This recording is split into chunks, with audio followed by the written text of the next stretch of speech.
Hi friends, welcome to RG cookery. நம்ம இதுக்கு முன்னாடி ஒரு ஹெல்தி லட்டு பார்த்தோம், ஒரு ஸ்நாக்ஸ் பார்த்தோம், ராகி லட்டு. இதுவும் ஒரு ஹெல்தி ரெசிபி தான். அதாவது இது வந்து ஸ்நாக்ஸுன்னு சொல்ல முடியாது. Breakfast, dosa, idli, breakfast, dinner நம்ம எதுக்கு வேணாலும் யூஸ் பண்ணிக்கலாம். அதாவது கருப்பு கவுனி அரிசியோட இட்லியும் தோசையும் தான் பார்க்க போகிறோம். ஃபஸ்ட்டு அதுக்கு மெஷர்மெண்ட்டை பார்த்துடலாம்.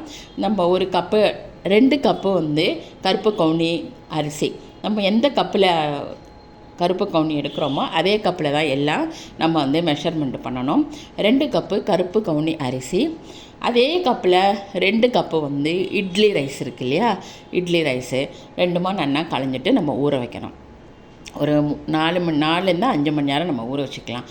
அதே கப்பில் 1 கப்பு உளுந்து, கொஞ்சம் ஒரு அரை ஸ்பூன் வெந்தயம் போட்டு அது உளுந்து 1 ஹவர் ஊறினா போதும்.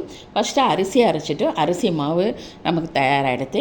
அதுக்கப்புறமா உளுந்து அரைச்சிட்டு ரெண்டும் மிக்ஸ் பண்ணி உப்பு போட்டு மிக்ஸ் பண்ணிட்டு 8 மணி நேரம் ஃபர்மெண்ட் ஆனப்புறமா நம்ம தோசையும் பார்க்கலாம். இட்லி அதே இதுதான், மாவு தான். நான் அதிலே தான் தோசையும் பார்த்தேன், அதே சமயம் இட்லியும் அதிலே தான் பார்த்தேன். ரெண்டுமே சாஃப்டாக ரொம்ப சூப்பராக நன்னா வந்தது. இது ரொம்ப ஹெல்த்தியான ஒரு கருப்பு கவுனி ரைஸு, ஹெல்த்தியான ஒரு ரெசிபி. இது வரைக்கும் இந்த ட்ரை பண்ணலைன்னா ப்ளீஸ் ட்ரை பண்ணுங்க. இந்த ரெசிபி உங்களுக்கு எல்லாருக்கும் பிடிச்சிருக்குன்னு நினைக்கிறேன். தேங்க்யூ.